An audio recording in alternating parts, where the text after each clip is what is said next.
Doctor Harneet Kaur ji Jalandhar से। श्री हरिवंश। राधे राधे प्रभु जी।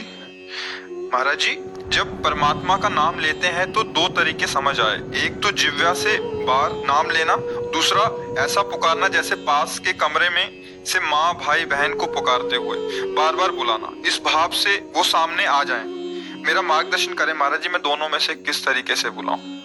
मतलब एक तो जिह्वा से बाहर लेके और एक तो पुकारते हुए। देखो, एक होता है वाचिक, फिर होता है उपांश, फिर होता है मानसिक। परा पश्यन्ति मध्यमा वैखरी, ये वाणी है जो हम बोल रहे हैं, वैखरी वाणी है।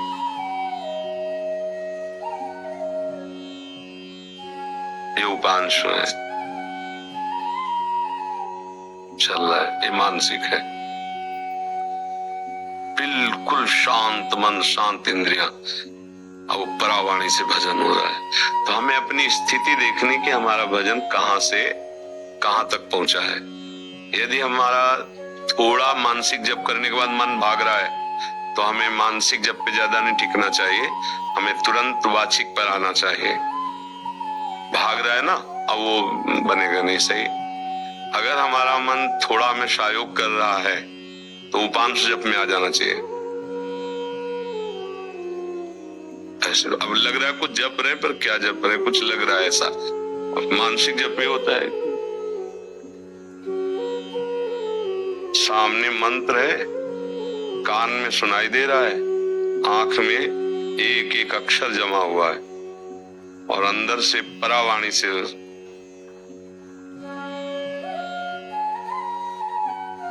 न माला है न कुछ, उठते बैठते चलते फिरते हर समय हो। पर ये सिद्धों की स्थिति होती है, साधक को करना होता है। तो अगर हम कम से कम 1.5 वर्ष जवान से अभ्यास करें, राधा राधा राधा राधा,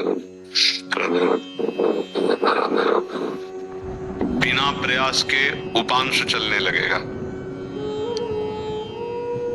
और अगर हम और कुछ समय उपांश का अभ्यास करें तो फिर मानसिक में स्थिति आने लगेगी। पर इतना करने में बीच में जो यात्रा बहुत घबराहट की है। जब पाप नष्ट होते हैं तो जलन पैदा होती है, नाना प्रकार के जो जिंदगी में कभी भी झगड़ा द्वेष अपमान हुआ होगा सब याद आएगा, सब जो पाप किए वो सब सामने आए, क्योंकि भस्म होगा ना। और उस समय साधक को टिक पाना बड़ा कठिन होता है। अच्छा, जो कमजोरी रही वो तुम्हारे सामने उपस्थित हो जाएगी। जैसे आप काम, क्रोध, लोभ, मोह, मद, वही तुम्हें दबाना शुरू कर देगा, क्योंकि अब युद्ध शुरू हो गया ना। नाम अब विजय करवाएगा ना, तो नाम न छूटे, उत्साह न टूटे और आप आगे बढ़ते रहो तो जीत जाओगे। और इसके लिए साधु संग बहुत जरूरी है। जैसे हम कहीं हार रहे हो और कोई हमारा विश्वास नहीं कह दे, जीत गए, अरे बस जीत गए, उठा पटक बस पटक, तो उसमें बल आ जाएगा। उसने दिया कुछ नहीं, वाणी से केवल बोला तुम निकल गए, घबराना मत, आप बस आगे निकल गए, आप निकल जाओगे। अरे तुम क्या निकल पाओगे, गए वो निरुत्साहित होकर मर जाएगा। क्यों? उत्साह बढ़ाना। तो संत संग क्या करता है, हमें रोज उत्साह बढ़ाता है भगवत भजन के लिए, भगवत प्राप्ति के लिए। तो हम अपनी स्थिति को देखें कि हमारी स्थिति क्या है। अगर कुछ मिनट हम जब शांत होकर जपते फिर मन भाग जाता है, परेशानी, अभी हमारी मानसिक स्थिति नहीं, हमें उपांश में आना है और उपांश में भी जी घबराने लगता है, परेशानी हो रही, तो नाम कीर्तन करना, राधा वल्लभ राधा वल्लभ राधा वल्लभ श्री राधा। अनेक राग रागिनियों से इसीलिए हमने छूट दी है कि आप अनेक धुनियों में गाओ। संसारी आदमी है, तुम्हें पसंद है ये धुनी, उसी पसंद धुनी में राधा नाम लगाओ। राधा नाम जहर है पर उसे शोध करके दो, जब शोध करके दोगे तो दवाई का काम कर जाएगा।